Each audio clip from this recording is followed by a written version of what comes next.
C'est formidable les écoles de théâtre, c'est formidable les stages, mais il y a une chose qu'on n'apprend que en travaillant, c'est à se confronter à la diversité des réalisateurs. Écoutez, moi je prends ça vraiment comme un plaisir d'être avec vous.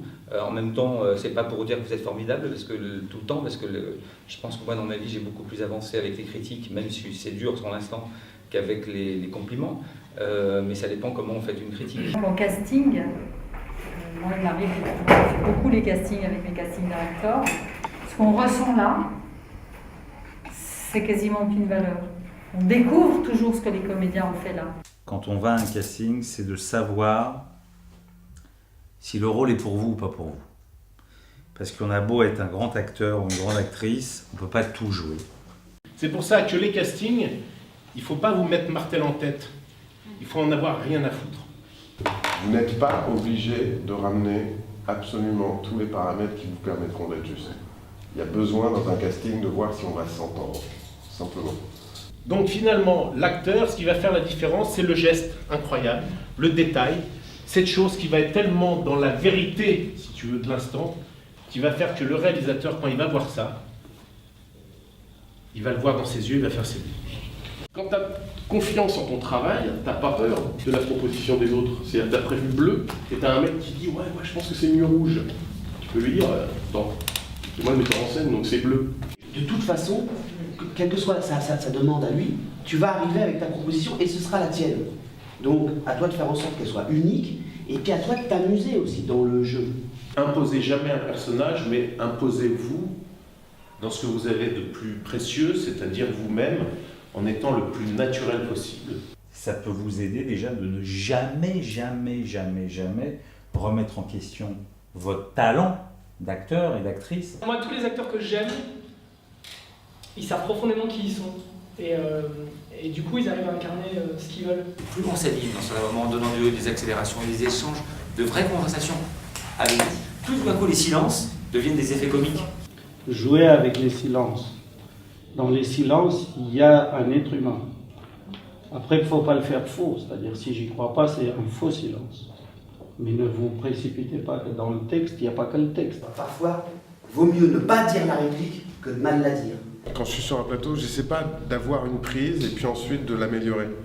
C'est parfois des couches, c'est comme ça, on n'atteint pas forcément un état, une émotion en une prise. Donc on met une couche où on parle d'une motivation, on met une autre couche où on va être sur le placement de voix. On tourne une scène, le Graal, c'est le lâcher-prise. C'est vraiment d'être en lâcher-prise totale. Vous avez le droit de boire, de fumer une cigarette, de vous gratter, j'en sais rien. Mais laissez-vous aller, quoi. Si pendant la scène, t'as envie de respirer comme ça, respire comme ça. Tu peux arrêter le texte. C'est ça que je veux dire. Laissez arriver des choses. Je vous dis de vous oublier et de vous offrir complètement au personnage, mais il y a une petite voix au fond de vous qui est vous. Et ça, moins vous l'entendrez, mieux ce sera. N'ayez pas peur de vous perdre.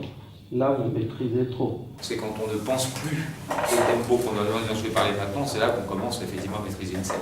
Donnez-vous, c'est-à-dire soyez généreux et avec la scène et avec votre partenaire, donnez-vous, allez vers l'inconnu. C'est vous regardez les yeux de la comédienne et vous sentez ce que la comédienne vous donne, et c'est en regardant ses yeux, en regardant son corps, c'est comme ça que ça va venir et que ça va rentrer, où l'amour va se faire par l'autre.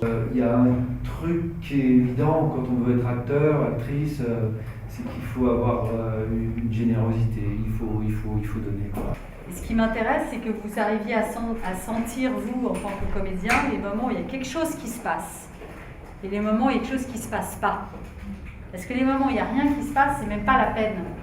Au montage, on le rattrape facilement, mais pas tout le temps. Et ce qui est bien, c'est de donner dès le départ, sans se dire « Attends, je vais découper », de donner exactement le tempo de la scène tel que devrait être en temps réel. Voilà.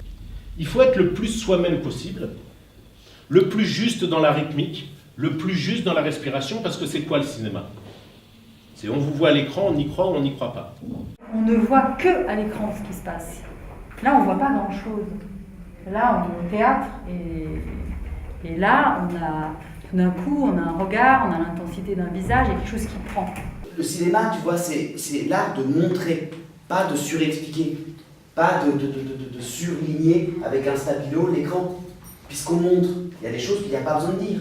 C'est pas de la radio. J'ai appris à être très, très humble et à faire vraiment confiance à ce qu'on voit à l'image uniquement. Moi, ce que j'ai vu aujourd'hui en vidéo, je pense que vous pouvez tous vous en servir pour des bandes démos, pour donner à des agents, des machins, parce qu'à chaque fois, il se passe quelque chose.